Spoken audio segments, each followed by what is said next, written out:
ब्रह्म रूप भगवान चरण से एज निकली गंगे माते पिया। अरे नहाने धोने जल पीने से शुद्ध हो जाता गात पिया, शुद्ध हो जाता गात पिया। ब्रह्म रूप भगवान चरण से अरे निकली गंगे माते पिया। नहाने धोने जल पीने से शुद्ध हो जाता गात पिया, आए शुद्ध हो जाता गात पिया।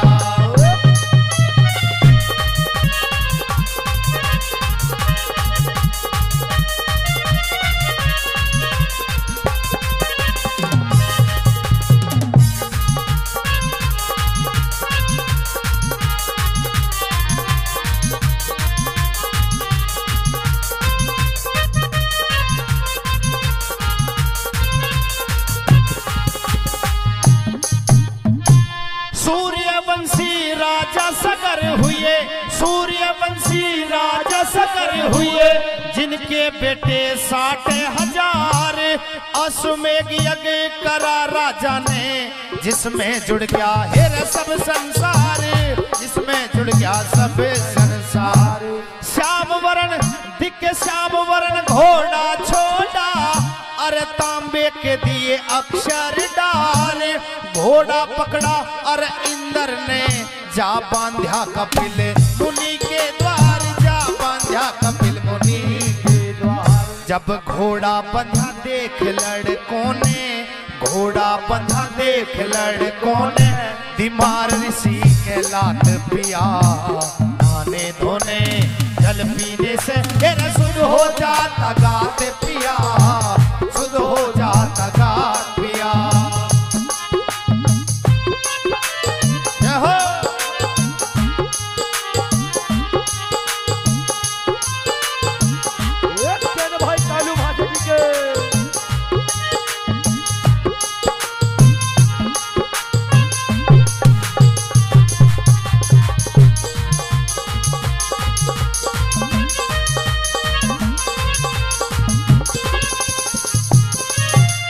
पहली कली के माध्यम से बताया सजनों कि सूर्यवंशी राजा सगर धरती पे कैसे राजा हुए, जिन्हें अपने इतने पुत्र होने का, इतनी सेना होने का बड़ा अभिमान था। एक अश्वमेध यज्ञ रखा जिसमें धरती के सभी राजा महाराजाओं को, देवताओं को आमंत्रित किया गया, और उस अश्वमेध यज्ञ के अंदर एक शर्त रखी कि जो इस घोड़े को पकड़ेगा, पकड़ने के बाद हमसे युद्ध करेगा और युद्ध में हमें पराजित कर देगा, इस धरती का राजा सबसे बड़ा वो रहेगा, अन्यथा हम ही रहेंगे। उस राजा का घमंड तोड़ने के लिए इंद्र ने घोड़ा पकड़ के कपिल मुनि ऋषि के आश्रम पे बांध दिया। और जब घोड़ा बांधा गया सजनों, ऐसा बताते हैं कि ऋषि अपनी तपस्या में लीन थे, कोई ज्ञान नहीं रहा कि घोड़ा किसी ने आश्रम पे बांध दिया। जब घोड़े की ढूंढेर मची, राजा सगर ने अपनी दिव्य दृष्टि से देखा तो घोड़ा जिस तरह आजकल नेविगेशन से देखते हैं, उस तरह से घोड़ा ऋषि के आश्रम पे पाया गया। जब राजा सगर के बेटे पोते उस घोड़े की तलाश में ऋषि के आश्रम पे पहुंचते हैं, आवाज लगाई कि हे ऋषि उठिए, हमारे इस घोड़े को इस आश्रम पे किसने बांधा। कई बार आवाज देने पर भी ऋषि ने कोई जवाब न दिया। तो सजनों ऐसा बताते हैं कि राजा सगर के घमंडी बेटे ने ऋषि के लात मार दी। और सजनों यहीं से बात शुरू होती है, और क्या कहानी बनी अगली कली में कैसे।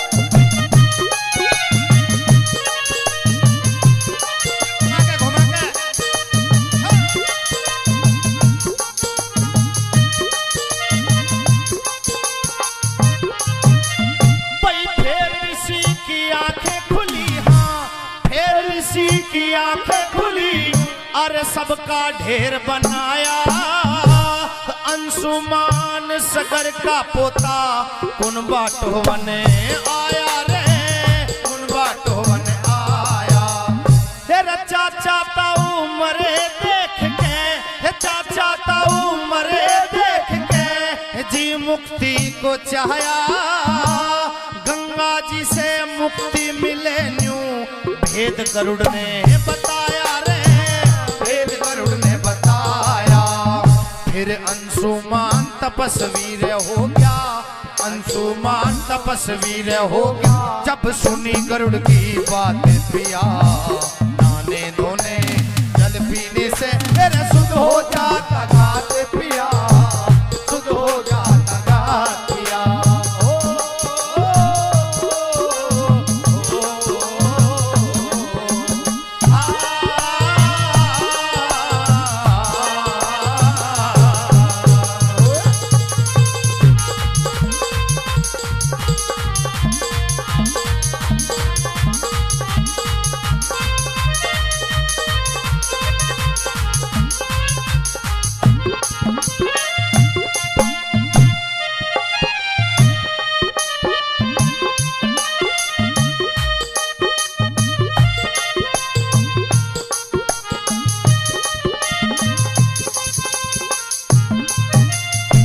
सजनों, जब राजा सगर के बेटे ने ऋषि के लात मारी और क्रोधित दृष्टि में जब आंख खुली ऋषि की, तो सबको मूर्छित अवस्था में कर दिया।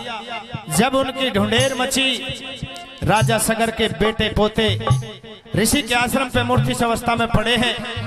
राजा सगर का पोता अंशुमान अपने सेना व अपने भाई बंधुओं के साथ में जब उनकी ढूंढेर में आता है, देखता है कि ऋषि के आश्रम पर लाशें बिछी पड़ी हैं, चील कौवा मांस नोच रहे हैं, कुछ अवशेष बचे हुए हैं। देख करके मन बड़ा व्यथित होता है और दुखी मन से उनको देखता है। पास बैठे जो चील कौवा मांस नोच रहे थे, पास बैठे एक बूढ़े गरुड़ ने सलाह दी कि अगर इनके बचे अवशेषों का विसर्जन गंगा जी में हो जा, गंगा धरती पे आ जा, तो इनको मुक्ति मिल सकती है, अन्यथा इनकी आत्मा ऐसी भटकती रहेंगी। सजनों, अंशुमान तपस्वी हो गया उस गरुड़ की बात मान करके। अगली बात में क्या हवाला है तीसरी कली में, कैसे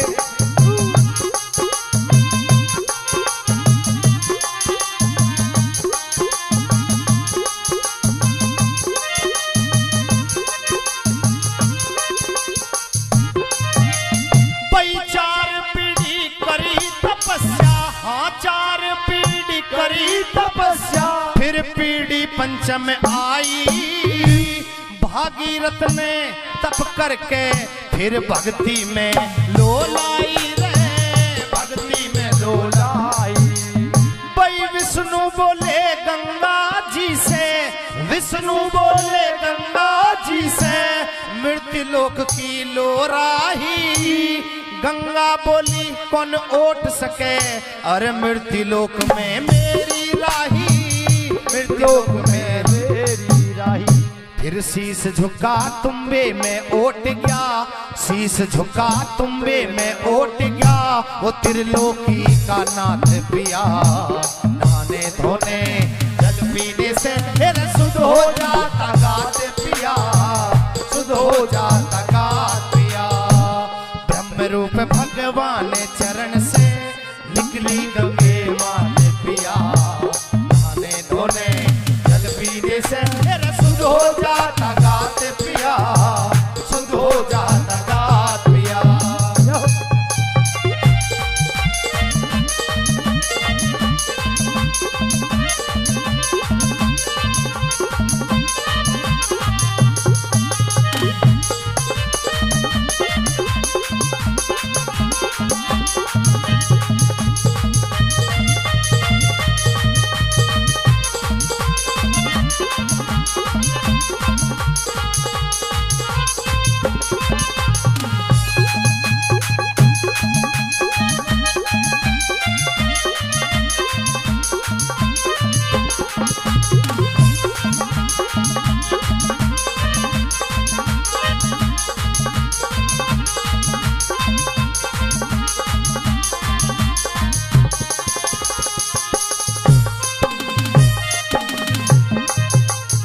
और सुनने वाले श्रोताओं, इस भजन की 3 कली के माध्यम से कवि महोदय ने बताया कि 4 पीढ़ी करी तपस्या, पीढ़ी पंचम आई, 5वीं पीढ़ी में भागीरथ जी आए, पीढ़ी दर पीढ़ी तपस्या करी गई। विष्णु भगवान ने भी गंगा माँ से सिफारिश करी कि हे गंगे धरती पर आइए, लेकिन गंगा माँ ने कहा कि अगर मैं मृत्यु लोक पे जाती हूँ तो मेरे इस बहाव के इस वेग को कोई नहीं संभाल पाएगा, तहस नहस जीव जंतु हो जाएंगे। भोले शंकर ने अपनी जटाओं में धरती मां पर धरती पर गंगा के वेग को कम कर उतारा। उन राजा सगर के बेटे पोतों के बचे अवशेषों का उसमें विसर्जन हुआ। उसी समय से ये हमारे मरने के बाद जो हमारी अस्थियों का विसर्जन होता है, ये उसी समय की परंपरा चलते हुए आ रही है। राजा सगर के बेटों को मोक्ष की प्राप्ति हुई। और जिस कवि ने इस रागनी को, इस भजन को लिखा, उस कवि ने अपने बारे में और अपने गुरु धाम के बारे में बताते हुए क्या बताया चौथी कली में, कैसे?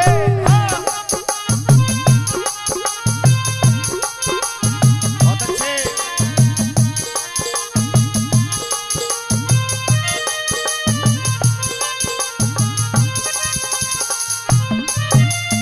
पई नगर निदाने से चल के, पई नगर निदाने से चल के हम बैठे मोटर लारी में।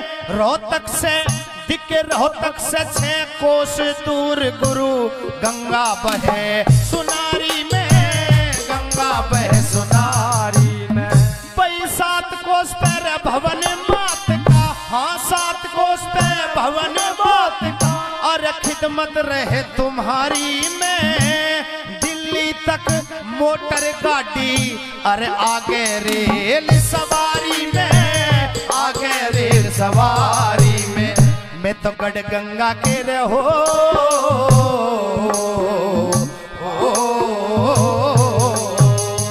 मैं तो गढ़ गंगा के घाटे उतर लूं। वो धनपत सिंह मेरे साथ पिया, नहाने धोने जल पीने से मेरा शुद्ध हो जाता गाते पिया, शुद्ध हो जाता गात पिया। ब्रह्म रूप भगवान चरण से निकली गंगे माते पिया, नहाने धोने जल पीने से मेरा शुद्ध हो जाता गाते